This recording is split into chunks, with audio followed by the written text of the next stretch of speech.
Good morning all of you. अपने इस मौरी देवी तापड़िया कन्या महाविद्यालय के यूट्यूब चैनल को लाइक शेयर व सब्सक्राइब करते रहो ताकि आपको जो नए वीडियोज़ है उनकी अपडेट मिलती रहे। हमारे यहाँ पर सारे जो सब्जेक्ट है, हिंदी है, इंग्लिश लिटरेचर है, ज्योग्राफी है, हिस्ट्री है, पॉलिटिकल का तो मैं हूँ ही, तो सबकी क्लासें वो लग रही है। किसी ऐसी भ्रांति में नहीं रहे कि भाई किसी सब्जेक्ट की क्लास नहीं लग रही है, सारी क्लासें वो लग रही है। आप हमारे SMDTKM का जो यूट्यूब चैनल है इसमें किसी भी क्लास है वो ले सकते हो और आपके लिए वो बहुत फ़ायदेमंद साबित होगी। अब मैं आपको कह देना चाहता हूं कि कल हमने भारतीय विदेश नीति के नए आयाम इसमें भाग 2 एक वीडियो बनाया था, उसमें लास्ट में वो थोड़ा सा कट गया था, तो वहाँ से जहाँ से कट गया था वहाँ से मैं शुरू कर रहा हूँ। भारतीय विदेश नीति के नए आयाम में 2 वीडियो बन चुके हैं, इसमें मैं आगे से आपको बताऊँगा।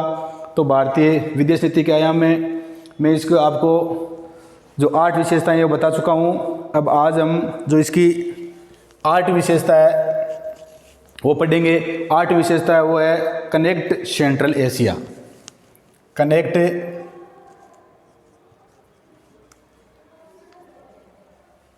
Central Asia. Connect central Asia का मतलब हुआ मध्य एशिया से जुड़ाव। जो मध्य एशिया या एशिया के मध्य में जो देश स्थित है उनसे जुड़ाव, उन देशों से हमारे संबंध वो क्या होने चाहिए, बेहतर होने चाहिए। कनेक्ट सेंट्रल एशिया, मध्य एशिया के जो देश है उनसे जुड़ाव। तो भारत की जो नई विदेश नीति है इसमें जो मध्य एशिया के देश है यहाँ पर हाइड्रोकार्बनिक जो पेट्रोलियम और डीजल है, इसके प्राकृतिक गैस है, इसके अकूत भंडार है और उन देशों से अगर हमारे संबंध बेहतर होते हैं, मजबूत होते हैं तो भारत की जो ऊर्जा उपलब्धता है वो क्या हो जाएगी, सुनिश्चित हो जाएगी। इसमें सोवियत संघ है, हमने सब शीत युद्ध पढ़ चुके हैं, पहले से ही पता है। सोवियत संघ है, इसका विघटन हुआ था 1991 में। यूएसएसआर का विघटन कब हुआ था, 1991 में, और ये 15 नए देशों में विभाजित हो गया था। तो इसके 5 देश, सोवियत संघ है, इसके 5 देश है वो मध्य एशिया में स्थित है। और ये जो कनेक्ट सेंट्रल एशिया, ये जो 5 देश है उन्हीं से जुड़ाव की नीति है। उन्हीं 5 देशों से भारत है वो क्या कर रहा है, संबंध मजबूत बनाने की कोशिश कर रहा है। ये देश है कजाकिस्तान, किर्गिस्तान, तजाकिस्तान, तुर्कमेनिस्तान,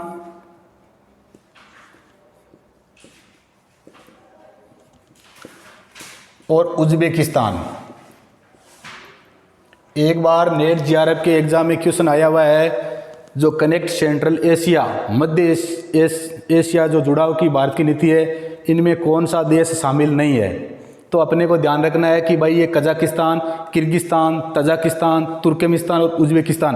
हालांकि आजकल ये क्वेश्चन सीधे नहीं आते हैं, इसका ट्रेंड है वो चला गया है, फिर भी अपने को ध्यान रखना है कि मध्य एशिया जो हमारी सेंट्रल ये कनेक्ट जो पॉलिसी है इसमें कौन सा देश सम्मिलित नहीं है। तो इन 5 में से जो छोड़ के आएगा या इन 5 के जो अलावा आएगा वो इसमें सम्मिलित नहीं होगा।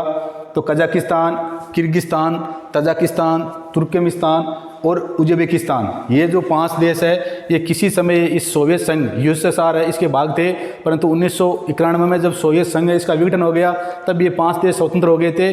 और हमारी जो कनेक्ट सेंट्रल एशिया, मध्य एशिया से जुड़ाव, इसमें ये जो 5 देश है भारत इस प्रकार की नीति बना रहा है जिससे इन 5 जो देश है इनसे हमारे संबंध क्या होने चाहिए, बेहतर होने चाहिए, मजबूत होने चाहिए। इन देशों से हमारे संबंध क्या होने चाहिए, घनिष्ठ होने चाहिए। इस बात का ध्यान रखना है। अब इन देशों के साथ जैसे कजाकिस्तान है, इसके साथ हमारा SNA परमाणु समझौता हो रखा है। कजाकिस्तान के साथ क्वेश्चन पूछा गया है कि इन जो मध्य एशिया के 5 देश है इनमें भारत के साथ कौन सी संधि या समझौता हो रखा है, तो कजाकिस्तान के साथ कौन सा है, SNA परमाणु समझौता। तुर्कमेनिस्तान के साथ, तुर्कमेनिस्तान है, इनके साथ है वो Tapi gas pipeline, Tapi gas pipeline.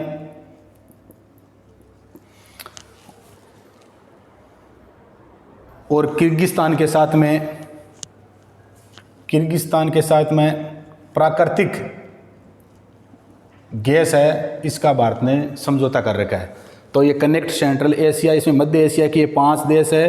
किसी समय ये सोवियत संघ के भाग थे, पर 1991 के बाद में स्वतंत्र देश है, और इन देशों के साथ में ये मध्य एशिया में स्थित है, और इसके साथ में भारत के संबंध है वो मजबूत होने चाहिए। बेहतर बनाने के लिए भारत इनसे नए नए क्या कर रहा है, समझौता कर रहा है, संधियाँ कर रहा है, और ये देश है, इनसे अगर भारत है, इनका संबंध मजबूत होगा तो भारत ऊर्जा के मामले में क्या हो जाएगा, सुनिश्चित हो जाएगा। भारत की जो ऊर्जा की आवश्यकताएं हैं वो इन 500 देशों से क्या हो सकती है, पूरी हो सकती है। इस बात का ध्यान रखना है। एक संघाई सहयोग संगठन,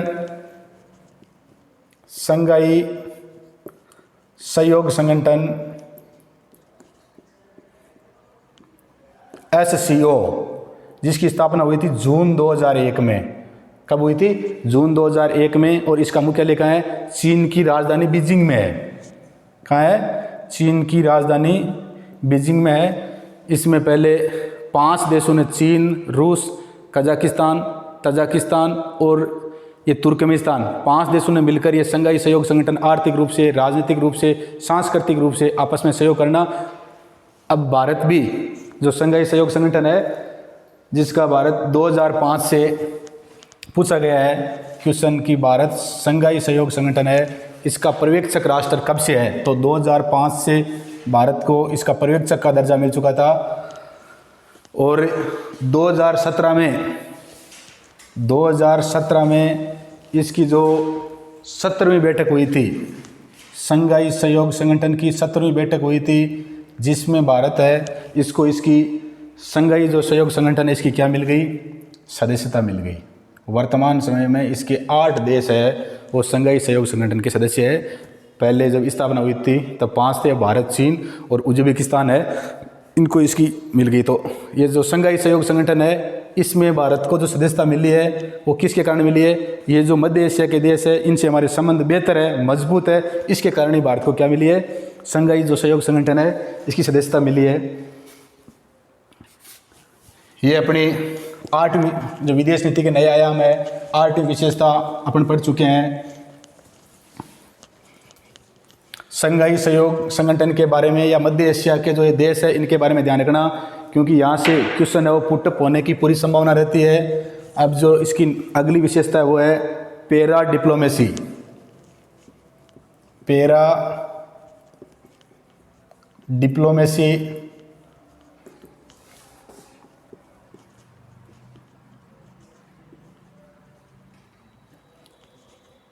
पैरा डिप्लोमेसी में क्या है, ये है वो किस पैरा डिप्लोमेसी जो पॉलिसी है या नीति है, इसको किस सरकार ने शुरू किया है, तो मोदी सरकार ने। नरेंद्र मोदी जब से भारत के प्रधानमंत्री बने हैं तब से ये विश्व के विभिन्न देश है उनसे अपने संबंध मजबूत करने की कोशिश कर रहे हैं कि सभी देशों से हमारे संबंध वो क्या होने चाहिए, घनिष्ठ होने चाहिए। आज जो हमारी भारतीय विदेश नीति है वो सक्रिय राजनीति है। नरेंद्र मोदी शायद विश्व के प्रथम राष्ट्राध्यक्ष है जिन्होंने ऐसा कोई देश नहीं छोड़ा है जिसकी यात्रा नहीं की है, और जहाँ भी गए उस देश से हमारे संबंध क्या हुए, मजबूत हुए हैं। तो ये इसी कोशिश में लगे हुए हैं। पैरा डिप्लोमेसी है, ये मोदी सरकार द्वारा प्रोत्साहित नीति है। और इसमें क्या होता है, जब किसी देश के प्रधानमंत्री या राष्ट्रपति जिस प्रकार से मोदी अमेरिका की यात्रा करने के लिए गए, तो अपने साथ में जैसे गुजरात के, मध्य प्रदेश के, महाराष्ट्र के, कहने का मतलब भारत के 28 प्रांत है और 8 केंद्र शासित प्रदेश है, वहाँ के किसी भी मुख्यमंत्री या गवर्नर मतलब राज्यपाल को अपने साथ में ले जाएंगे।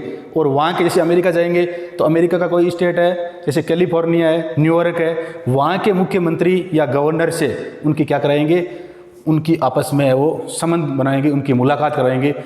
इसको क्या कहते हैं, पैरा डिप्लोमेसी कहते हैं। तो जब किसी देश के प्रधानमंत्री और राष्ट्रपति के साथ साथ उस देश के राज्यों के मुख्यमंत्री या राज्यपाल भी साथ जाकर अपने समकक्ष अपने जो वहाँ के मुख्यमंत्री या अगर कहीं राज्यपाल है उससे जो वार्ता करते हैं, उससे जो संबंध बनाते हैं, बात करते हैं, तो इससे संबंधों का और बेहतर होने की संभावना रहती है। और ये पैरा डिप्लोमेसी की जो क्वेश्चन पूछा गया एक बार, पैरा जो डिप्लोमेसी है ये किस सरकार की या किस प्रधानमंत्री की देन है, तो किसकी देन है, नरेंद्र मोदी की है। इस बात का ध्यान रखना है। अब अगला है जो इसमें look west policy, look east policy अपन पढ़ चुके हैं। अब है अगली विशेषता है वो लुक वेस्ट पॉलिसी। पश्चिम की ओर देखो नीति, पूर्व की ओर देखो नीति, आसियान के बारे में पढ़ चुके हैं, आसियान के बारे में। और अब है लुक वेस्ट पॉलिसी, पश्चिम की ओर देखो नीति। पश्चिम, भारत के पश्चिम में जो देश स्थित है जैसे अरब कंट्रीज, पश्चिम में देखो नीति, खाड़ी देशों के साथ, खाड़ी देश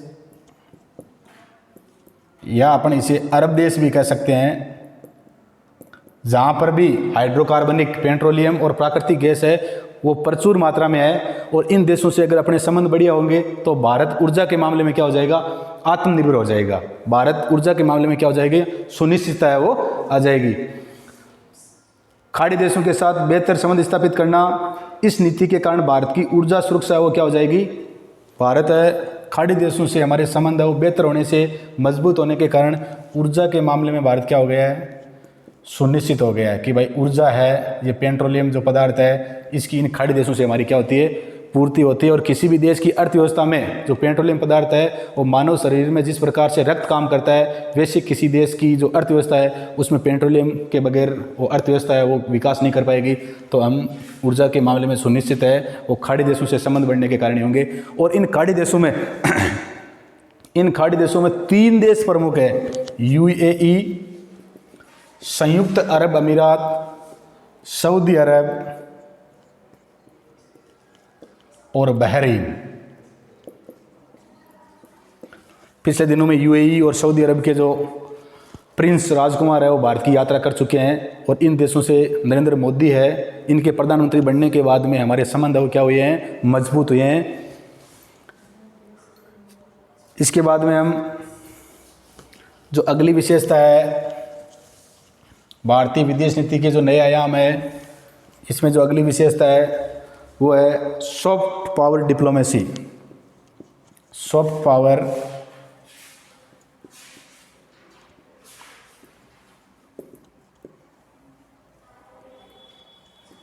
नरम नीति, सॉफ्ट पावर डिप्लोमेसी है। इसमें दूसरे देशों के साथ बेहतर संबंधों को स्थापित करने के लिए, जो दूसरे देश है उनके साथ मजबूत संबंधों को स्थापित करने के लिए, संबंध बेहतर करने के लिए जो परंपरागत तरीके परंपरा से चले आ रहे हैं उन परंपरागत तरीकों के साथ साथ या उन परंपरागत तरीकों को छोड़कर नए जो तरीके अपनाते हैं, जिस प्रकार से सामाजिक है, आर्थिक है, राजनीतिक है, सांस्कृतिक है, अपने संबंध मजबूत बनाने के लिए विभिन्न क्षेत्रों में उन देशों से है वो संबंध जोड़ना और मदद करने की रणनीति। भारत है वो एशिया उपमहाद्वीप का या भारतीय उपमहाद्वीप का सबसे बड़ा देश है और इसमें बाकी जो देश भारत के पड़ोसी देश है वो छोटे देश है। तो उनकी सामाजिक, आर्थिक, राजनीतिक, सांस्कृतिक इन विभिन्न क्षेत्रों में क्या करना, मदद करना, इसे वो सॉफ्ट पावर डिप्लोमेसी कहते हैं। अब जिस प्रकार से सांस्कृतिक संबंधों को बढ़ावा दिया जाए और उन देशों के आधारभूत ढांचे में उनकी सहयोग किया जाए, जैसे नेपाल है, नेपाल कमज़ोर देश है, बांग्लादेश है, भूटान है, तो उनके जो आधारभूत मतलब उनकी जो अर्थव्यवस्था है उसको मजबूत करने के लिए उन देशों की क्या करना, सहयोग करना, ये इसमें आता है।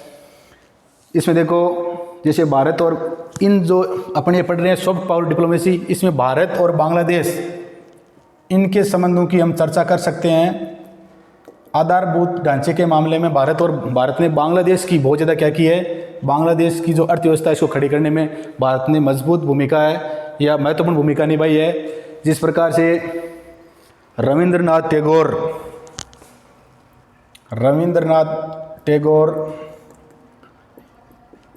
150वीं जयंती है वो भारत और बांग्लादेश दोनों में साथ साथ मनाई गई थी। इनका जो बांग्लादेश का राष्ट्रगीत है ओनार सोनार बांग्ला, वो भी दोनों देशों में साथ साथ गाया जाता है। तो इस प्रकार से किसी देश के आधारभूत जो ढांचा है उसमें मदद करना ताकि वो देश है वो आत्मनिर्भर बन जाए, इसमें ये बातें आती है सॉफ्ट पावर डिप्लोमेसी में। अगली है गुटनिरपेक्ष 2.0।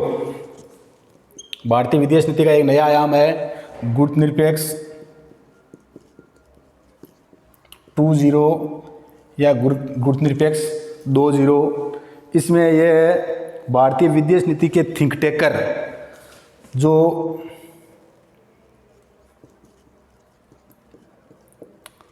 जिनका काम यही होता है कि भारत की विदेश नीति किस प्रकार होनी चाहिए, उन्होंने 28 फरवरी 2012 को भारत की विदेश नीति है इसको मजबूत करने के लिए एक रिपोर्ट पेश की और उसमें उन्होंने बताया कि भारत की विदेश नीति है वो इस प्रकार से होनी चाहिए। तो इन्होंने इसके 3 प्रमुख अंग बताए। पहला बताया भारत की विदेश नीति है ये 21वीं शताब्दी की, भारत की विदेश नीति है ये 21वीं शताब्दी की चुनौतियों के अनुरूप होनी चाहिए, क्योंकि भारत की विदेश नीति है 1947 में पंडित नेहरू ने जो बनाई थी उसी के अनुरूप है। तो इसमें सुधार होना चाहिए और 21वीं शताब्दी में जो हमारे सामने चुनौतियां हैं उसके अनुरूप होनी चाहिए और नरेंद्र मोदी उसी कोशिश में लगे हुए हैं। दूसरी इन्होंने विशेषता बताई है कि भारतीय विदेश नीति में उच्च मानकों, उच्च मानवीय मूल्यों, उच्च मानवीय मूल्यों व सार्वभौमिक वैश्विक मूल्यों व सार्वभौमिक वैश्विक मूल्यों है, सार्वभौमिक वैश्विक मूल्य हैं उनके अनुरूप होने चाहिए। तो जो ये भारतीय विदेश नीति के थिंक टेकर है इन्होंने 28 फरवरी 2012 को एक रिपोर्ट पेश की। उन्होंने कहा कि 21वीं शताब्दी के अनुरूप जो हमारी चुनौती है उसके अनुरूप हमारी विदेश नीति होनी चाहिए। उच्च मानकों, उच्च मानवीय मूल्यों, सार्वभौमिक वैश्विक जो मूल्य हैं उनके अनुरूप हमारी विदेश नीति है होनी चाहिए और अमेरिका व चीन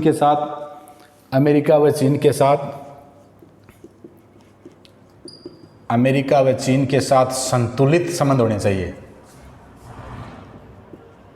इस प्रकार की नीति होनी चाहिए कि दोनों ही देशों से हमारे संबंध हो क्या हो, संतुलित हो। ये नहीं कि हम किसी एक दूसरे के पक्ष में चले जाए।